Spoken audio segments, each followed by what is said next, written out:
Cun pequeno xesto como este podemos salvar vidas. As técnicas de reanimación cardiopulmonar poden chegar a reducir a mortalidade nun 20% dos casos. Esta mañá, medio cento de alumnos do Instituto Miguel Ángel González Esteve de Carril puxeron en práctica os seus coñecementos. Levan todo o curso en contacto con esta materia. Difícil no es, lo que puede ser un poco difícil es encontrarte en esa situación y actuar rápido. Lo que tienes que hacer es estar tranquilo.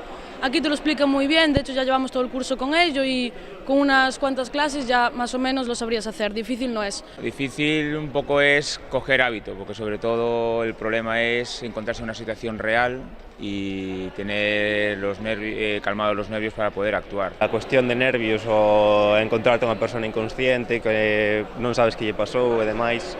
Neste taller teórico práctico achegan os rapaces as claves para un soporte vital básico. Son, en definitiva, técnicas moi sinxelas que todos podemos aprender. Preguntarlle se está ben, se reacciona e se non, pois comezar con 30 compresións e 2 respiracións durante 5 ciclos. Y si ves que no va arriba, pues seguirías hasta que venga la ambulancia o hasta que puedan ayudarte a alguien que sepa mejor que tú.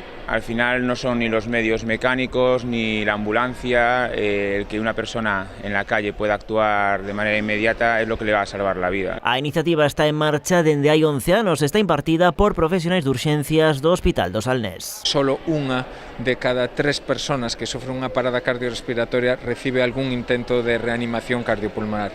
Entón, con uns sinxelos pasos se lle pode salvar a vida e o que temos que intentar entre todos é que en un futuro non moi lonxano non haxa ningunha persona que, sufrindo unha parada cardiorrespiratoria na calle, non reciba algún tipo de intento de reanimación, porque ademais os 5, 6, 7 primeiros minutos tras a parada son cruciales. Estímase que por cada minuto que pasa un paciente en paradas en reanimación perde un 10% de posibilidades de recuperación.